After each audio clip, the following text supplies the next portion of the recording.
After a brilliant performance by Gigi Donnarumma, Ousmane Dembele's early goal at the Emirates Stadium against Arsenal on Tuesday night, and a brilliant display of Denzel Dumfries, Lamine Yamal electric performances of Barcelona and Inter Milan in the new Olympic Stadium in Spain. We have PSG moving into the second leg, hosting Arsenal at the Parc des Princes with a goal advantage, and then Inter Milan hosting FC Barcelona in the Giuseppe Meazza San Siro, with that edge to qualify for the final. Ladies and gentlemen, this is your review of the Champions League Tuesday, and then the Wednesday game. Big games happen. We have a lot to talk about. Let's move straight into the video.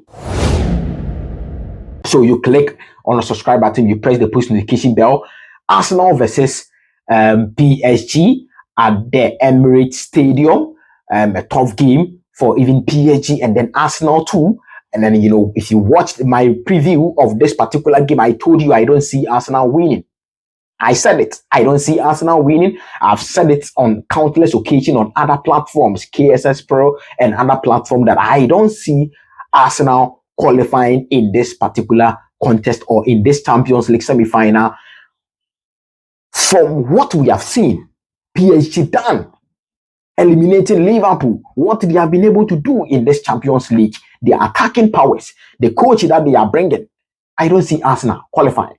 And truly, they lost 1-0 against PSG. Dembele scoring a very early goal. I think 3 minutes he scored for PSG in the first half. A very, very nice drive from Krejci Kvaratskhelia. That was a brilliant assist by Krejci Kvaratskhelia. My God, that boy is a special boy. And I saw a tweet on X that why did English Premier League clubs allowed Krejci Kvaratskhelia to move to PSG whilst they knew that this boy is a special boy? The answer is simple. EPL clubs doesn't have any problem to do with, paying fees, paying big money to sign players. No, their problem has always been the salaries. I don't know what they have seen, but their problem has always been the salary. And, PSG was willing to offer ×4 of Krejci Kvaratskelia's money that he was earning in Napoli. No EPL club would be willing to do that unless probably maybe Man City, or let's say, Man City or Manchester United. And I don't think Krejci Kvaratskhelia will come to Manchester United, depending on what his career trajectory and what he's, seeking to achieve. I don't think he will move to Manchester United. But Krejci Kvaratskhelia, what a player for PSG. He has been so crucial for PSG since he came to PSG in January. He was very crucial in the game. He did the assist for Ousmane Dembele to score the goal for PSG in this particular game. Arsenal wasted some couple of chances. Gabriel Martinelli wasted some couple of chances. Bukayo Saka, a top brilliant performance by Bukayo Saka. But let's pick up Gigi Donnarumma. Gigi Donnarumma made sure that he put himself in some situations that even if you are a winger or even if you are an attacker, you will find it very difficult to score a goal against Gigi Donnarumma in this particular, Champions League semi-final. And, as we have always been saying, goalkeepers are very key if you want to win the Champions League. Your goalkeeper should be able to save you in difficult moments. And we have, David Raya for Arsenal. He is doing that. He's a brilliant goalkeeper. We have Gigi Donnarumma for PSG. When you go to Barcelona, they have, a retired and now come back, which are certainly also performing for them. He has done really, really well since Marc-Andre ter Stegen's, injury. And then when you go to Inter Milan too, they have one of the best goalkeepers on the continent, Jan Sommer. Yesterday, he did really well. We'll talk about him. So goalkeepers are very key if you want to win the Champions League. Goalkeepers are very, very important in a game. And on Tuesday, Gigi Donnarumma proved to the world the reason why he deserves to be the best goalkeeper in this particular season or, in Europe. He has always been my best goalkeeper in the world or in Europe this season. So Donnarumma did really, really well. He made some saves for PSG. And then, if today PSG are going into the second leg with an advantage, it is by Gigi Donnarumma's, miracles. He did really well for PSG in the game. I saw something in the game. We all saw that, it's not even me. We all saw that the absence of Thomas Partey was kind of worried PSG, because Thomas Partey has that ability to control the midfield and also to come and help the fullbacks when they are struggling. So Thomas Partey's, absence also, kind of worried Arsenal, or it kind of, reduced the Arsenal midfield. And Martin Odegaard didn't do well in this particular game. I am expecting him to do well in the Parc des Princes. Yeah, of course, he's a brilliant, midfielder. He's a top technical midfielder. But I see Arsenal fans disrespecting him, bro. It is just one game. Calm down. Martin Odegaard will be very good. But Thomas Partey's absence did the magic for PSG. It really helped PSG. And I'm not taking anything away from Vitinha, who won the man of the match. That boy uses his head. He's not even a boy. That man, he's a very short man, a very smallish guy, but the brain is playing football. And football, I've always said it. You need physicality in some sort of games, but the brain plays football. The mind, football is being played in the mind even before it comes on the field. So Vitinha, solid display by Vitinha. He won the man of the match.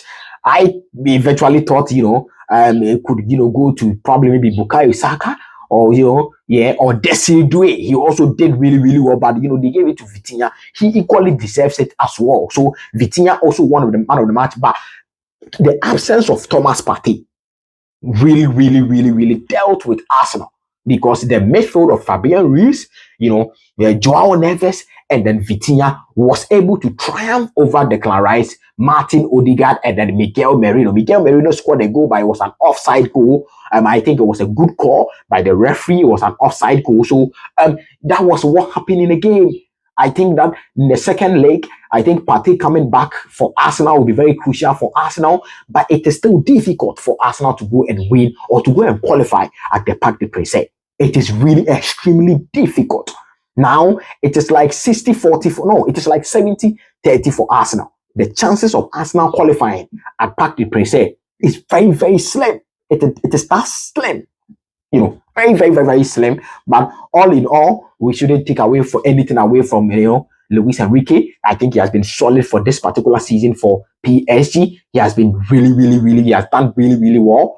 Luis Enrique, I've said it on countless occasions. He's my coach. I respect him for what he has done. His tactical understanding of the game is second to none. It's mind-blowing. The way he set up his boys, using the fullbacks, Nuno Mendes and Hakimi, to, penetrate into the lines, to, attack, overlap, even if their attacking powers are not pushing. It's something that we have to talk about. So Luis Enrique too, big shout outs to him. In all, I think Arsenal wasted some couple of chances that they could have, buried it. But let's see what happens in the second leg. Probably maybe they might come in hard in the second leg, but I still don't see them qualifying for the Champions League final. I see PSG in the Champions League final. Quickly, we are moving to the Wednesday game, the big game that happened at the new Olympic Stadium at Barcelona. Barcelona drawing 3-3 against Inter Milan. 3 goals for Barcelona, 3 goals for Inter Milan. A solid display by Lamine Yamal, Denzel Dumfries, and then the boys, Rafinha, and then the boys. This game was this is a Champions League semi-final game. When we talk about semi-final, this is what we want to see in the semi-final. But let's quickly check out the full-time stats that came in this particular game. Barcelona played 9 shots on target. 9 shots on target for Barcelona, 3 shots on target for Inter Milan. They scored 3 goals. I will explain to you why they played 3 shots on target and then they scored 3 goals. Barcelona played 19 shots. Inter Milan had 7 shots. Possession was, 72-28. Of course, Barcelona were the attacking side. They were playing the high line. So it was obvious that Barcelona was going to get the most of the possession. We have touches in the box, 36 for Barcelona, 15 for Inter Milan. Fouls, 11-10 for Barcelona or for Inter Milan. Inter Milan had 11 fouls. Barcelona had 10. Corners, we have 7-2. And then offside, Inter Milan did 5 offside. Barcelona had none. 0 offside. I will explain to you why Barcelona didn't have 0 offside, but Inter Milan had 5 offside. Tackles was, 12-11. So when you check these stats, it tells you one thing. The transitions of Inter Milan is very key. Their midfield of Nicolo Barella, Henrik Mkhitaryan, And then Hakan Çalhanoğlu, he has always been one of the solid midfielders that I rate in this particular European pedestal or in this European, football. Hakan Çalhanoğlu, he is very solid. He is that guy. He's old enough. He has experience. Whatever you need, he will give it to you. So Hakan Çalhanoğlu, solid display by Hakan Çalhanoğlu. Nicolo Barella, he is the youngest among the midfield, but the composure, the calmness of Nicolo Barella is second to none. And then the reason why they had 3 shots on target and scored 3 goals is because of their transitions.